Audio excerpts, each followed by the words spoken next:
আমার মনে হয় যে যতবারই যারা শ্রীলাদিকে দেখে, পার্থদাকে দেখে মনটা খারাপ হয়, আবার একটা দিকে মনটা ভালোও হয় যে আবার এই জীবন্ত মানুষগুলোকে আবার জীবন্ত দেখতে পাচ্ছি। এবং চলচ্চিত্রের ওটাই একটা মজা, অভিনেতা অভিনেত্রীদের ওটাই একটা মজা। আমি আমার বাবাকেও বিভিন্ন ছবিতে ইচ্ছে করলেই দেখতে পাই। তো ওইটা একটা খুব বড় বিষয়, যেটা খুব পার্সোনাল। আর তাছাড়া বাংলা ছবি রিলিজ করছে, সেটাই যথেষ্ট কারণ আমার প্রিমিয়ারে আসা। তার সাথে মানে ঋতুপর্ণার ছবিও আমার বিশেষ বন্ধু, সেটাও একটা কারণ। তার সাথে আবার আরেকটা কারণ হচ্ছে বাপি লাহিড়ী এত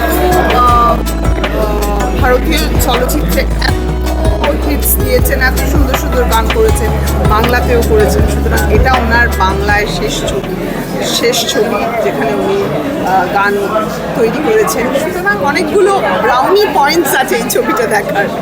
আমার খুব ভালো লাগছে যে অনেকটা বিলম্বের পর, মানে এতটাই বিলম্ব হয়েছে মুক্তি পেতে, যে শিল্পীদের দেখে বোঝা যাচ্ছে যে শ্যুট যখন হয়েছে আর এখন অনেক পরিবর্তন দেখা যাচ্ছে শিল্পীদের মধ্যে। তো এই এতদিন অপেক্ষার পর যখন একটা ছবি মুক্তি পায়, তখন তার অনুভূতি কী হয় না হয় সেটা আমি নিজেই জমালয় জীবন্ত ভানু দিয়ে বুঝতে পারছি, যেটা এই মুহূর্তে চলছে থিয়েটারে এবং সাকসেসফুলি চলছে। তো সেটাই ভালো লাগছে যে শেষমেশ মুক্তি পেল। এবং আমার ভালো লাগা যে আমি সময় করে আসতে পারলাম থিয়েটারে, সিনেমা হলে এসে ছবিটি দেখতে।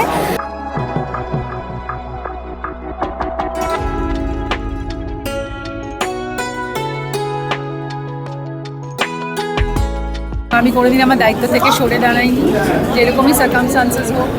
তাই হয়তো আরেকটু বেশি করতে পারতাম, কিন্তু সরি আমি এতটা করতে পেরে উঠিনি, কারণ মোটামুটি হাসপাতালেই মানে সারাদিন কেটে যাচ্ছে। তো আশা করব যে আমার দর্শকরা এই ছবিকে দেখবে এবং এই ছবির মর্যাদা দেবে, কারণ সাহিত্য নির্ভর ছবি খুব একটা বেশি আমাদের হয় না। যখন হচ্ছে তখন সেটার সম্মানটা যাতে সেই ছবিটি পায়। এবং আমাদের একজন মহিলাই প্রযোজক এই ছবি, রঞ্জনাদি, উনিও খুব আশা নিয়ে আছেন। এবং এই ছবিতে খুব ইন্টারেস্টিং কাস্টিংও আছে। বাংলাদেশের আলমগীর ভাই আছেন, এখান থেকে ইন্দ্রনীল সেন, পাপিয়া অধিকারী, ভাস্বর, তানিয়া কর, রীতাদত্ত চক্রবর্তী, ভালুমিদা, রুমকিদীপ, পার্থসারথী দাস, শ্রীলা মজুমদার এবং আরও অনেকে। আনফর্চুনেটলি আমরা শ্রীলাদি, পার্থদা এবং বাপিদাকে হারিয়ে ফেলেছি। বাপিদা এই ছবি শেষ বাংলা ছবির মিউজিক, এবং এটাও আমাদের কাছে বড় পাওয়া যে বাপিদা ছবিতে মিউজিক দিয়েছে।